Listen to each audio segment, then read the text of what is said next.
नमस्कार। भूमि न्यूज़ पलामू के विशेष कार्यक्रम एक मुलाकात में आप सभी सुधी दर्शकों का स्वागत है। आज हम जिनसे बात करने जा रहे हैं वो एक वैज्ञानिक और शायर दोनों साथ साथ हैं। मेरा मतलब है गौहर रजा जी। इस कार्यक्रम में आपका बहुत बहुत स्वागत है। बहुत बहुत शुक्रिया कार्यक्रम में बुलाने के लिए। आप यहाँ इप्टा के 15वीं राष्ट्रीय सम्मेलन पे आए, आपको यह शहर कैसा लगा?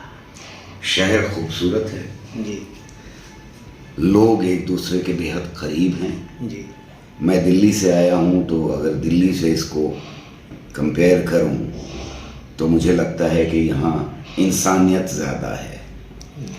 और जाहिर है कि पुराने घर बने हुए देख करके बड़ी सारी बचपन की यादें ताज़ा हो जाती हैं।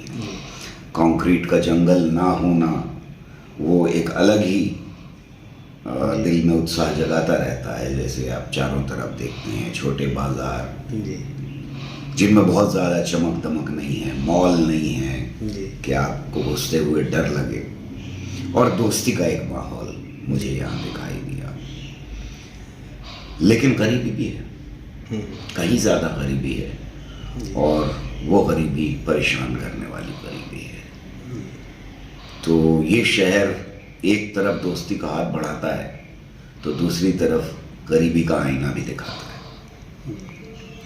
आप इस सम्मेलन में जब आए तो बातचीत और अपने विचारों से लोगों को कुछ कहने, कुछ संदेश देने की बात कही होगी।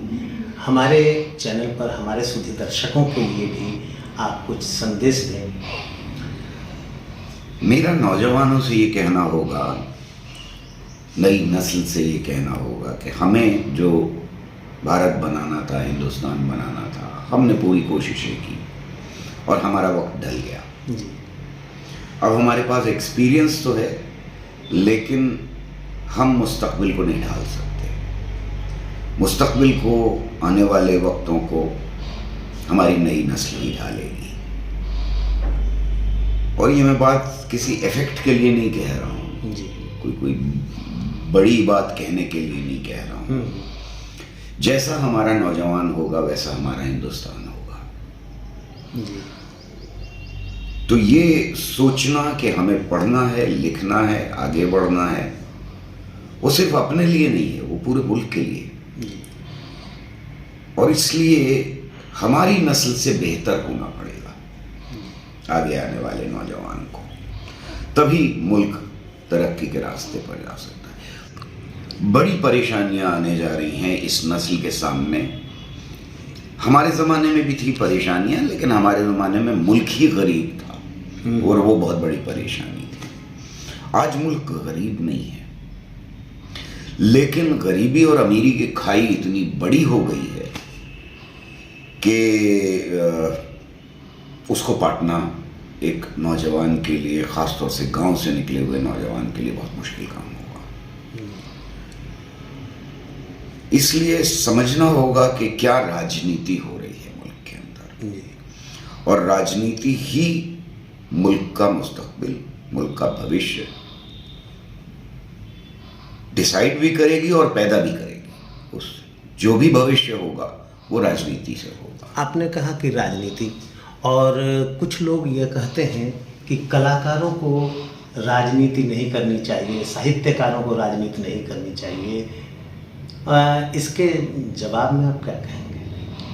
जो लोग ये कहते हैं कि साहित्यकारों को, कलाकारों को और छात्रों को भी नहीं करनी चाहिए जी, और गवर्नमेंट ऑफिसर्स को भी नहीं करनी चाहिए, और जिसके घर में बच्चे हों और उसके ऊपर जिम्मेदारियां हों, उसे भी नहीं करना चाहिए, तो फिर राजनीति करनी किसे चाहिए? सवाल ये है। मेरा कहना यह है कि जो लोग ये कह रहे हैं कि कलाकारों को राजनीति नहीं करना चाहिए, वो राजनीति कर रहे हैं। ये खुद अपने अंदर एक राजनीतिक स्टेटमेंट है। ये बात अपने अंदर बहुत राजनीति रखती है, और वो इस तरह की राजनीति रखती है कि वो सबको दूर रखना चाहते हैं राजनीति से। वो इस बात को नहीं समझने देना चाहते जनता को कि राजनीति ही मुल्क का मुस्तकबिल डिसाइड करती है, और अगर कलाकार राजनीति नहीं करेंगे, राजनीति का दो मतलब होते हैं, एक तो ये कि इलेक्शन लड़ने के लिए खड़े होते हैं, और दूसरा ये होता है कि मुल्क की शख्सियत को, मुल्क की पहचान को, मुल्क के अंदर जो कुछ हो रहा है उसको समझने की कोशिश की जाए, ये दूसरी राजनीति है, और उसके ऊपर आवाज़ उठाई जाए जब भी कुछ गलत हो। मैं लगातार ये कहता रहा हूँ कि 2014 के बाद जो बदलाव आया वो भयानक था मुल्क के लिए, और अभी चल रहा है वो दौर। हम बहुत बुरे दौर से, बेहद ख़तरनाक दौर से गुजर रहे हैं। ख़तरनाक मैं इसलिए कह रहा हूँ कि ये कोई भी मोड़ ले सकता है। एक मोड़ बड़ा भयानक हो सकता है जिसमें फांसीवादी ताकतें इस मुल्क के ऊपर पूरी तरह से कब्जा करें, इसके हर इंस्टीट्यूशन को ख़त्म करने की कोशिश करें, और दूसरा मोड़ हो सकता है कि हम फांसीवादी ताकतों को शिकस्त दे दें।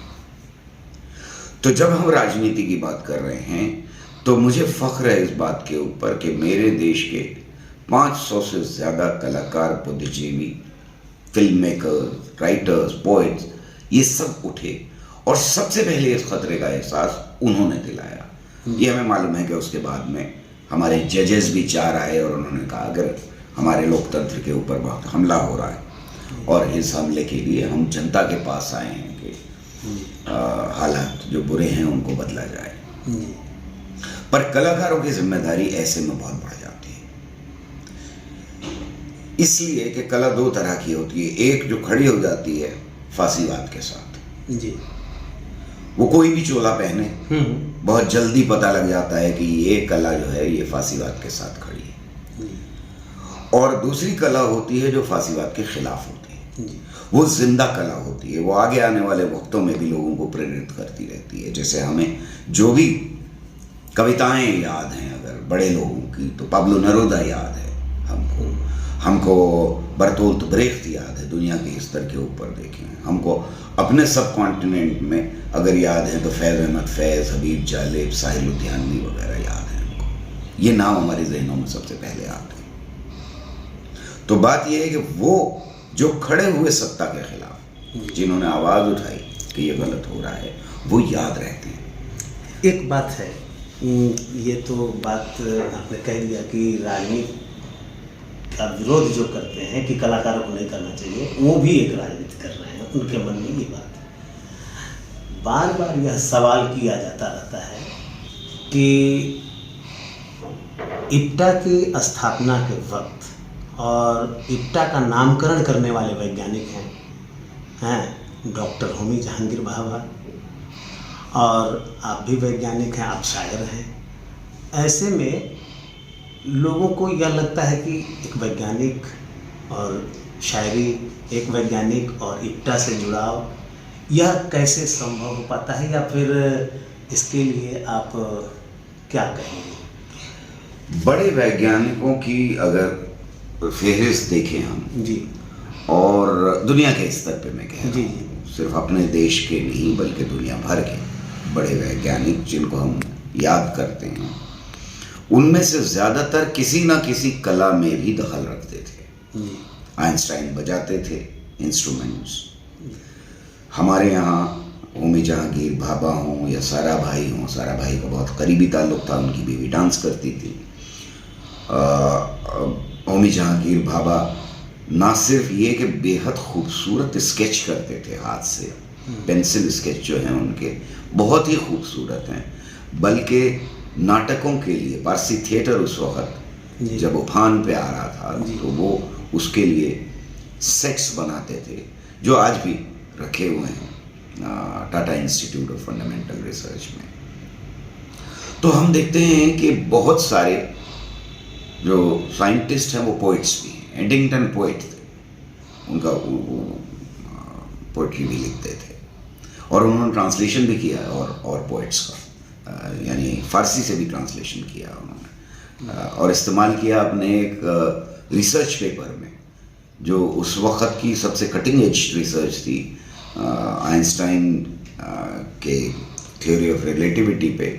जब उसको उन्होंने प्रूव किया है तो उस पेपर के अंदर उन्होंने एक ट्रांसलेशन बहुत ही खूबसूरत डाला है फ़ारसी से लेकर के। तो मैं समझता हूँ कि कला का और साइंस का चोली दामन का साथ है। जी ये जो हमें लगता है कि कला अलग चीज़ है और साइंस अलग चीज़ है, ऐसा है नहीं।